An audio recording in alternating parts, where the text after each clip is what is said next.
Di jalur Gaza, Palestina, negeri Syam yang dicintai dan diberkahi, negerinya orang-orang saleh yang beriman.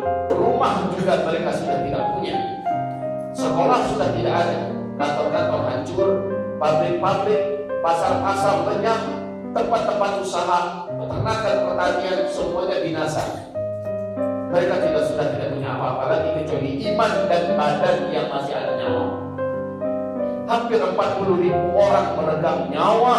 Semoga mereka diampuni dosanya dan syahid di mata Allah. Yang masih bertahan hidup, mereka masih beriman dan bersangka baik kepada Allah. Mereka masih optimis bahwa Allah pasti akan membersamai perjuangan mereka. Keturunan bangsa monyet dan kera terkutuk yang memang dilaknat oleh Allah, dan Allah sebutkan mereka dalam Al-Quran sebagai manusia paling kejam biadab, yaitu Bani Israel yang memiliki suatu akidah yang sangat kotor. Mereka yakin semua manusia di luar mereka adalah hewan, dan mereka yakin bahwa bumi ini pada akhirnya akan mereka kuasai. Tapi insya Allah Ta'ala di dalam Al-Quranul Karim Allah mengumumkan pada akhirnya mereka akan dilenyapkan semuanya, baik melalui kesalahan tangan mereka sendiri atau melalui tangan orang-orang beriman. Hari ini Alhamdulillah hampir seluruh dunia sepakat berpihak kepada Palestina. Alhamdulillah PBB sudah meresmikan bahwa Israel adalah negara teroris. Alhamdulillah Perdana Menteri Israel Benjamin Netanyahu dinyatakan sebagai penjahat perang, dan baru-baru saja diberitakan bahwa Komnas HAM internasional sepakat mengatakan bahwa pasukan IDF Israel adalah pasukan paling barbar, paling biadab sepanjang sejarah umat manusia. Di sini itu kita ucapkan Alhamdulillah. Saudara dan sahabat-sahabat seiman, ma'asyiral salatil Jumat yang kami muliakan, satu persatu negara yang dulu pro dengan Israel hari ini telah melepaskan diri dan telah bergabung dengan rasa kemanusiaan seluruh dunia berpihak kepada Palestina. Alhamdulillah. Tinggal kita yang berada di alahan panjang ini, di seluruh Sumatera Barat dan bahkan seluruh Indonesia, atau mungkin di negeri-negeri rantau di luar negeri sana.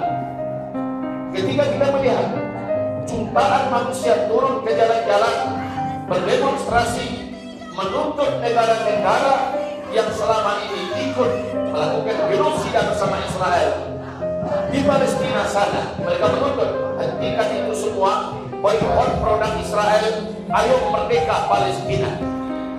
Ketika negeri-negeri yang notabene penduduknya kafir, mereka bergerak serentak, mereka memberontak dan tidak menerima kenyataan bagaimana penjahat Israel penjajah ini berlaku biadab kepada umat manusia di Palestina. Bagaimana dengan kita? Kita orang Islam, apakah ada aksi yang sama kita lakukan? Apakah ada gerak yang sama kita lakukan? Ikut memboikot produk-produk Israel sehingga haram kita beli, tak boleh ada masuk ke rumah-rumah kita.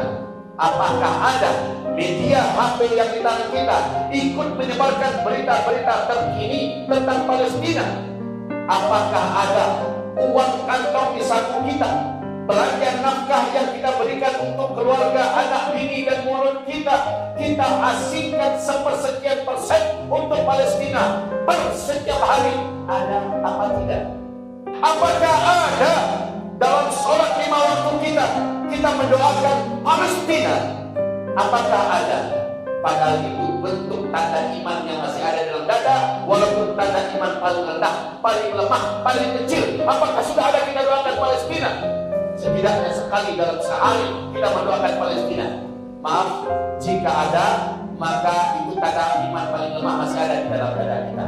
Tapi jika sudah tidak ada lagi iman di dalam dada kita. Kita tahu di dalam surat Al-Mu'minun dari ayat 1 sampai 11, syarat mutlak untuk bisa selamat dari neraka dan pasti masuk surga adalah wajib ada iman di dalam dada. Salah satu ciri imannya muslimin adalah peduli, care, dan ikut membantu saudaranya. Maka kata Rasulullah SAW, wallahi la yu'min, demi Allah tidak ada iman. Iman paling bawah juga dikatakan tidak ada. Ucap para sahabat, kalau sudah tidak ada iman, maka dengan apa kita bisa memasuki surga Allah?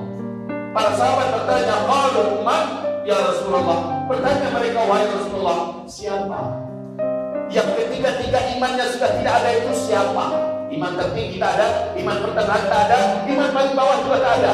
Siapa ya Rasulullah? Nabi menjawab, man bata syab'an wa jaruhu jari' wa huwa ya'lam.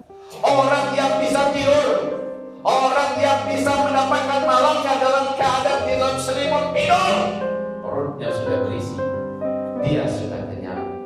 Sementara dia tahu ada saudara muslimnya yang kelaparan, dia tahu ada saudara muslimnya yang tak bisa tidur. Dia tidak melakukan apa-apa, dia tidak menolong apa-apa. Demi Allah, dia tidak punya iman, walau iman yang paling bawah. Alhamdulillah, sebaik-baik apapun keadaan ekonomi kita, masih lengkap keluarga kita, masih ada tempat tinggal kita, masih ada makanan di dapur kita, bahkan ada punya kulkas, ada deretan pilihan. Di rekening kita, di tabungan kita, di rumah kita masih ada emas kita simpan, masih ada tanah bisa kita garap, masih ada pasar tempat kita belajar, anak-anak cucu kita masih bisa bersekolah belajar, masih ada masjid tempat kita bisa sholat lima waktu. Masih ada semuanya. Tapi yang di sana, dan ini zaman-zaman teknologi. Hari ini kita kirim bantuan, besok sampai, bahkan hari ini juga bisa sampai. Tidak ada alasan untuk mengatakan terlalu jauh. Tidak bisa begitu. Itu sudah termasuk dalam hadis Nabi. Ada saudara muslimnya yang kesusahan dan dia membiarkannya saja, dan dia tidak menolongnya, maka masih tak ada iman, saudara. Hamba-hamba Allah yang kami cintai, di dalam hadis sahih riwayat Imam Ahmad, sahih menurut syarat Imam Bukhari dan menurut syarat Imam Muslim. Apa kata Rasulullah? Nanti di hari kiamat Allah berfirman memanggil hambanya satu-satu di sidang. Dipanggil oleh Allah kita nanti, wahai bapak-bapak, wahai hamba-hamba Allah, dipanggil oleh Allah, hai hambaku, dulu ketika kau masih hidup di dunia, kau sudah mendengar aku lapar, aku kelaparan. Kenapa kau tidak datang memberi aku makan? Dulu ketika kau hidup di dunia, engkau ada tahu, engkau ada mendengar aku sakit. Kenapa kau tidak berkunjung? Kenapa kau tidak beri aku obat? Kenapa kau tidak merawatku? Hai hamba, ketika hidup di dunia dulu, kau ada mendengar, kau tahu bahwa aku dianiaya, aku disakiti, aku dizalimi. Kenapa kau tidak datang? Kenapa kau tidak bela? Kenapa kau tidak tolong aku? Apakah engkau tidak tahu, tidak mendengar, tidak melihat ada hamba pun tempat lain mereka sakit? Apakah engkau tidak tahu? Apakah engkau tidak mendengar? Apakah engkau tidak melihat bahwa ada hamba pun tempat lain disakiti, dizalimi? Dengan cara engkau berkunjung kepadanya, engkau beri dia makan, engkau obati dia, engkau lindungi dia, maka itulah yang aku maksud. Aku sakit, aku lapar, aku dizalimi.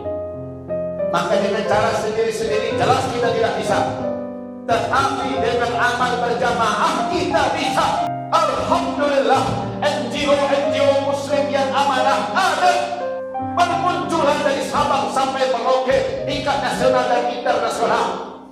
Kita ketemukan satu dua NGO yang khianat, yang amanah banyak. Maka dengan jalan mereka kita bisa membuktikan iman kita di hadapan Allah Subhanahu wa ta'ala.